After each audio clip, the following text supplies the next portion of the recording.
Hello, sir. Welcome back on Sherdog. How you doing? I'm fine. I'm fine. What about yourself? I'm good, bud. I'm good. Are you happy for your first seasonal victory? Yeah, I was happy. I was a little disappointed I didn't get the finish, but it is what it is. But still, it was quite the performance, And are you still sore from that fight? Nah, I'm all good now. I was sore for about a week. Just everywhere it kicked me was sore, but apart from that, I was pretty good. I seem to recall that you also had a little bit of red marks on your forehead after the fight. Were you hit over there? Yeah, my forehead was kind of red and swollen. Just that was just his little punch, like his punches against the cage in the last round where I was going for a takedown and he was just hitting me on the cage. Yeah, he's got a lot of power. Even those shots, marked up my head a fair bit. So can you confirm that Thiago Santos hits as hard as he's said to do? I can confirm he kicks and hits very hard. Yeah. Oof. First round, I took him down and he hit me from bottom, and I was like, just same sort of thing in the clinch, or I think it was against the cage, but I just got the takedown and he landed a shot on me. Not that it rocked me or anything, but like he definitely can hit hard from even these short distances. Were you expecting such power coming from him? Yeah, I knew he was gonna, obviously he's got a lot of knockouts and people are wary of his power. So yeah, I didn't think that had gone away. So yeah, I was ready for the power, but everyone decent at 205 should be hitting pretty hard. But still, I guess that you training at Factory X over there, you see a lot of power there too, right? Yeah, exactly. Um, it's your first promotional decision victory. How would you rate your performance? Straight as I said, straight after I was actually disappointed, and I kind of said that to my coaches as soon as I left the cage. I was I want not just that I didn't get the finish, but I just kind of felt like I fell off a little bit in the last round. But watching it back, I was pretty happy with it. I think I dominated the first two rounds, and I thought I won the last round as well, and I think a lot of other people did. But yeah, it wasn't my best performance. I don't think. I think I can perform better than that. But at the same time, that was against one of the highest level guys I fought, and to get the victory over Thiago's, I'm very happy with that. Did you get to fully understand why Thiago Santos was one of the best light heavyweights in the world for many years? Yeah, definitely.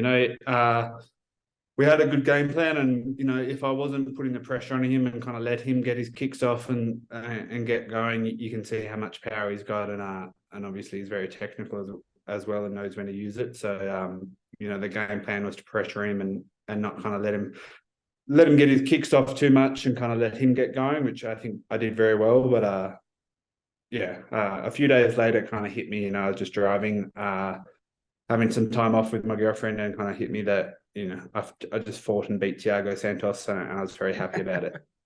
Because Yeah, when I was how proud are you of that? Sorry, please continue about it.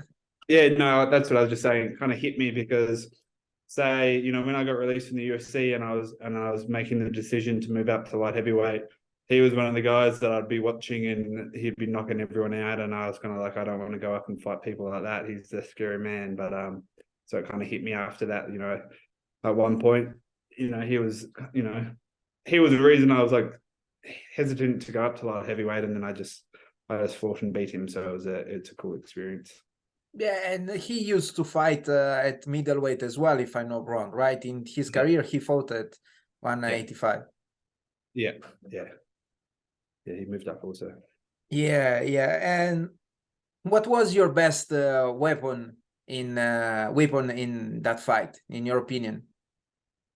I think my wrestling. I think a lot of people weren't expecting me to wrestle, including him and his team. But as I said, that my wrestling, my top game, like my ground and pound and subs, that's what kind of got me to this level. And I've been showing off my striking that I've been working on last year a lot. And I think everyone kind of forgot that, before last year, mainly I was winning the fights on the ground. So I wanted to remind everyone of that. And I think I did that very well. And will fans see more of the wrestler Rob Wilkinson?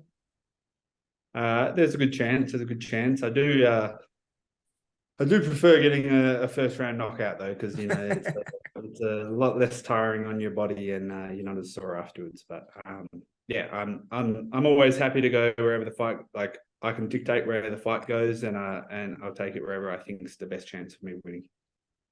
I saw the post-fight interviews and the post-fight media scrum. Did you get the burger eventually?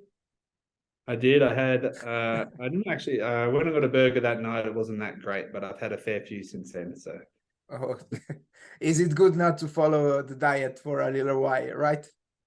Yeah, it's nice just to not stress about it, but then also, we're fighting again. It's 7 weeks today. I think I'm fighting, so you can't go too crazy, but at the same time, you've got to enjoy it as well. And what else did you do to celebrate the first seasonal victory? So I went to California and we hired a car and just kind of drove up the coast of California for a few days, and I was there for a week and just kind of, relaxed by the beaches, went swimming and kind of ate a lot of food and just did nothing, and then back to Denver and back at it again. Did you take a swim in the ocean? Yeah, of course. Wasn't it too cold for you? No, I don't mind cold swims either. Where I'm from in Tassie, we're at the very bottom of Australia. It gets very cold, and there I still swim in the middle of winter. So yeah. All right. That's why you are so tough. I was in California a few days ago. I tried to, just to the tip of my toes in the ocean, and I was like, no, that's not for me. You just got to run in, jump in. All right. Next time I'll try this. There is something else I'd like to speak with you. So we saw that Israel Adesanya, who is a former opponent of yours and a former training partner in general, he recaptured the middleweight championship after defeating Alex Pereira. Did you predict Adesanya would recapture the championship? Yeah, definitely. I mean, if you watch, I know he's lost 3, but if you watch all those fights, he was winning a lot of those fights, winning up until he got finished in the last 2 anyway. And yeah, I kind of predicted it. I thought he would come back hard and looking for that knockout, and and he did. I won some money on the knockout, so cheers. Oh, nice. Yeah. Very, very nice. Okay, so then I'm glad to hear that. And for you, what's next, or who's next? We haven't been given an opponent yet, so it's 7 weeks away. I think I'll find out today or tomorrow who I'm fighting. But yeah, in Atlanta, 7 weeks. Doesn't really bother me who, to be honest. I'm happy to fight any of the guys there, and I think I had one of the hardest matchups straight away. So I'm looking forward to whoever I fight, and looking forward to getting a finish. Yeah, and I can guess that right now you're actually the guy everyone wants to fight, considering that you're the 2022 PFL light heavyweight champion. Yeah, everyone, they want to take me out. So, it's exciting. It's exciting for me to just be, in that position, and I just got to keep improving and keep winning these fights.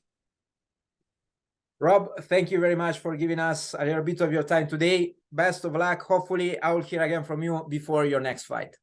No worries. Cheers, buddy. Thank you. Have a nice day. Bye-bye.